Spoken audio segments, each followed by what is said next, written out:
అలా ఫోటోగ్రాఫర్ కొంచెం ముందు రాండి కారు ముందు రావడానికి కానీ దయచేసి మీడియా సోదరులు ఏమనుకోవద్దు.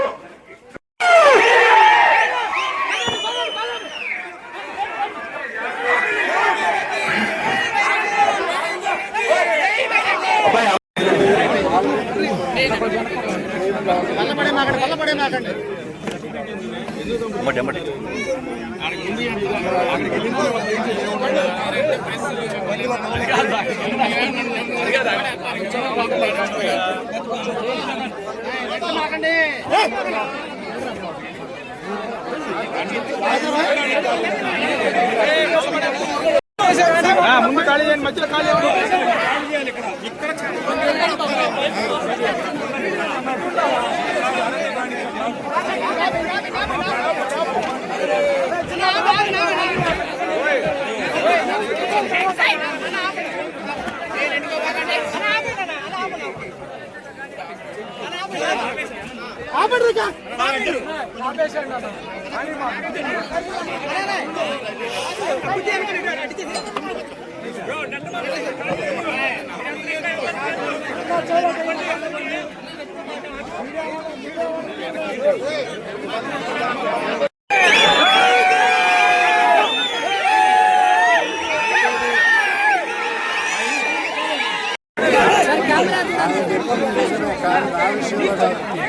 చంద్రబాబు నాయుడు గారి విషయంలో అలా శాపములు అసెంబ్లీ చేసుకోవడానికి ఈ కాపీ మాస్టర్ దొంగ మాస్టర్ అక్కడ నుంచి ఆ మాటలు కాపీ చేసి దొంగతనం చేసి నా మీద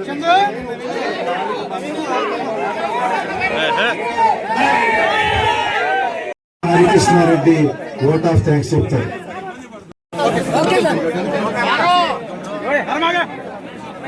మొక్కజొన్న రైతులకు న్యాయం జరగాలని, రైతులు పండించిన పంటలకు మద్దతు ధర కల్పించాలని చెప్పి అంబటి మురళీకృష్ణ గారు, వైఎస్ఆర్ కాంగ్రెస్ పార్టీ నాయకులందరూ కూడా చేయడంతో ఏదో ఒక రకంగా ఈ ఇష్యూనంతా సైడ్ పట్టియాలా అనే ఉద్దేశంతో ఇక్కడ ఉన్నటువంటి తెలుగుదేశం పార్టీ నాయకులు ఇక్కడ ఉన్న గోడౌన్ పైన దాడి చేసి దళారీ వ్యవస్థను ఎంకరేజ్ చేస్తున్నారు.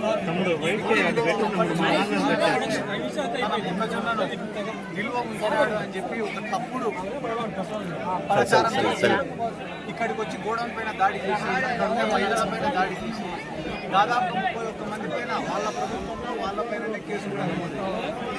వాళ్ళ ప్రభుత్వంలో వాళ్ళ పైన కేసు నమోదైతే అది వాళ్ళు అవమానకరంగా ఫీల్ అయ్యారు. దానికి కౌంటర్ కేసు కింద 5 మంది మహిళలు నమోదు చేయడం జరిగింది. ఏం ఆలోచించాలా స్థానికంగా ఉన్న శాసనసభ్యులు కానీ తెలుగుదేశం పార్టీ కానీ కూటమి నాయకులు కానీ వాళ్ళు ఆలోచించాల్సింది ఇక్కడ మద్దతు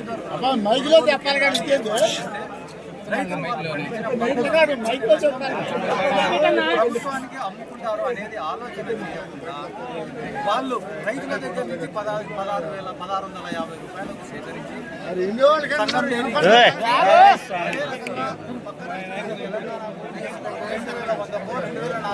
అమ్ముకొని లాభం చేసుకోవడం నిజంగానే చాలా దారుణమైనటువంటి విషయం. అంటే రైతుల యొక్క కష్టాన్ని, రైతుల పరిశ్రమలు ఇక్కడ ఉన్న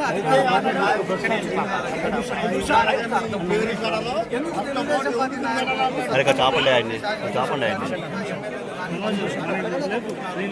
పక్క రాష్ట్రమైన తెలంగాణలో కూడా కొనుగోలు కేంద్రాలను ఏర్పాటు చేసినారు. మనం ఎందుకు ఏర్పాటు చేయలేకపోతున్నాం సార్ అని చెప్పి చంద్రబాబు నాయుడిని ఎందుకు క్వశ్చన్ చేయలేకపోతున్నారు?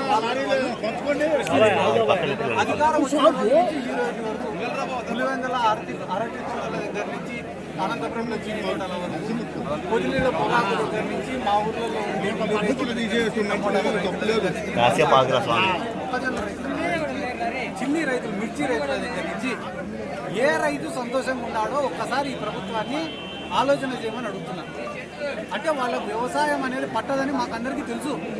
అయినా కూడా ఇంత దారుణంగా రైతులు ఆత్మహత్య చేసుకునే పరిస్థితి ఉన్నా కూడా పండించకపోవడం అనేది నిజంగానే అందరూ కూడా ఒక్కసారి ఆలోచన చేయాలి. ఎందుకంటే వైఎస్ఆర్ కాంగ్రెస్ పార్టీ రూలింగ్ ఉన్నప్పుడు ఒక్కొక్క పేదవాని అకౌంట్లో ప్రాఫిట్స్ లెక్కించబడేవి తెలుసాను 2 లక్షలు, 3 లక్షలు, 8, 10 లక్షలు. అంతేకాకుండా మేము మొక్కజొన్న కొనుగోలు కేంద్రాలను ఏర్పాటు చేస్తే 100,000 ట్రాక్టర్లు, లారీలు లైన్లలో, క్యూ లైన్లలో మాకు ఫోన్ల మీద ఫోన్లు రైతుల దగ్గర నుంచి సార్ సార్ సార్ మాకు పురి కోసం కావాలా వన సంచులు కావాలా సార్ హమాలీల షార్టేజ్ ఉంది సార్, అదే రకంగా మాకు లారీల షార్టేజ్ ఉంది సార్, పంపించండి సార్ అంటే అర్ధరాత్రులు కూడా ఫోన్లు ఎత్తి మేము ఎవరికి కావాల్సినటువంటి వాళ్ళకి అరేంజ్ చేస్తాం. అటువంటి పరిస్థితుల్లో కూడా ప్రజలు ఆ రోజు గమనించుకోవాలి ఈ ప్రభుత్వం ఎంత పనితీరులో పనిచేస్తుంది అని. కానీ ఈరోజు ప్రజలు అడగాలంటే ఎవరిని అడగాలని కూడా దిక్కు తెలియని పరిస్థితి. ఏం మాట్లాడినా కూడా ఉంటే ఉండండి, పోతే పోండి, ఎక్కువ తక్కువ మాట్లాడితే కేసులు పెడతాం, సోషల్ మీడియాలో ప్రశ్నిస్తే కేసులు పెడతాం, అరెస్టులు చేస్తాం, వైసీపీ నాయకుల పైన దాడులు చేస్తాం. కాబట్టి గతం కూడా వాళ్ళు గుర్తు పెట్టుకోవాలి. ఇటువంటి అరాచక పాలన, ఇబ్బందులు, అమాయకుల పైన కేసులు పెడితే తిరిగి తిరిగి మళ్ళీ ఎవరి కాడికి వస్తుంది? అది వాళ్ళ కాడికి వచ్చింది. జగన్మోహన్ రెడ్డి గారి గురించి కూడా వాళ్ళకి బాగా తెలుసు. ఏంది తప్పు చేసిన వాళ్ళని వదిలిపెట్టే పరిస్థితే లేదు.